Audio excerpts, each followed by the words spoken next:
नमस्कार मंडळी. तर बघा, आज मी इथे राजस्थान स्पेशल घेवर बनवलेला. खूप छान झालेला. जस्ट ट्राय केलेलं पण बेस्ट झालेला. माझ्या मताने तरी बेस्ट झालेलाच तो. तर बघा, तर राजस्थानमध्ये ही रेसिपी ना रक्षाबंधनला मोस्टली केली जाते. तर करण्यासाठी मी इथे घेतलेलं घेवर करण्यासाठी इथे मी घेतलेलं तूप थोडंसं गरम करून घेतलेलं, म्हणजे मेल्ट होईपर्यंत, आणि त्याच्यामध्ये बर्फ असं मॅश करून घेते. एक मॅजिकलप्रमाणेच ते एक मस्त असं बर्फ झालं क्षणामध्येच. खूप छान वाटत होतं ते मक्खन बटर. आणि बघा, बर्फ पण राहिला थोडासा आणि त्यातलं पाणी काढून घेते. आता मी काढून घेतलेलं आहे आणि यात घालते थोडंसं बेसन आणि एक अर्धा चमचा बेसन आणि 5-6 चमचे मी इथे घालते आहे मैदा. आणि चांगलं असं ते मिक्स करून घेते कोरडाच दाण्यासारखं.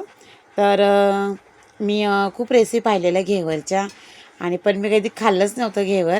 तर म्हटलं एकदा आपण हे ट्राय करावं. तर मी चला आला मनातनं घेतलं करायला, कारण की एवढं काही हार्ड नाही येते, घरातल्या आपल्या रेसिपीमध्ये पण होऊन जातं. तर बघा, यात घालते मी थोडं थंड दूध घालते आहे. जास्त नाही घातलेलं मी, थोडंसं घातलेलं 1 चमचाभर. जो आपण बेसन घेतलेला ना चमचा, तोच चमचा घेतलेला. तर बघा, मस्त असं मिक्स करून घेते आहे. तर छान असं झालेलं घेवर ट्राय केलेलं.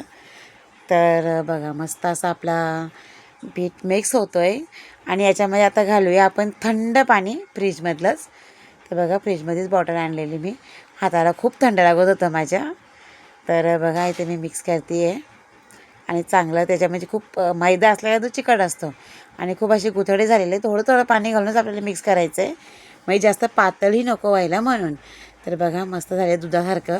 तर मी ते लिंबू घ्यायची विसरलेली, तर अर्धा मी फिल्टरने छानून घेतलेलं होतं. हे बघा, चालून घेतलेलं आहे.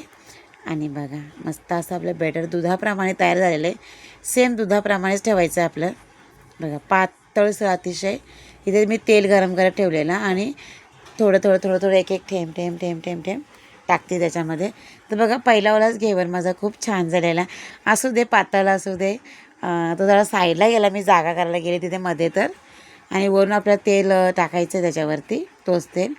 गॅस मी आधी तेल आपलं चांगलं कडकडीत गरम करायचं आहे, आणि मग आपली गॅस अतिशय नॉर्मल ठेवायची आहे आणि मग करायचं आहे. तर बघा, मस्त निघाला पहिला घेवर, छान जाळीदार होता. तर बघा, मी असे घेवर केलेले छान मस्त असे जाली फुटलेली. तर इथे थोडीशी मी हे करते, साखरेचा पाक करते आहे. तर पाक आपला एक तरी करायचा असतो, पण इथे मी थोडं जास्त मी गोड खात नाही आहे, म्हणून मी नॉर्मलीच केलेलं.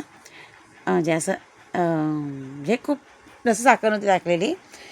तर छान झाली. दीदीची खूप इच्छा होती की लवकर दे. म्हटलं थांब, कारण की खूप छान त्याचा वास येत होता करताना, स्मेल खूप सुंदरच होता.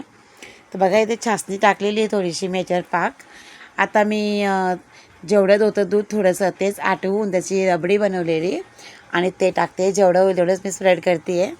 आणि जर आपल्याकडे जास्त असेल तर आपण भरपूर टाकू शकतो याच्यावर, काजू, बदाम, पिस्ता वगैरे, रोज पेटल्स वगैरे टाकू शकतो.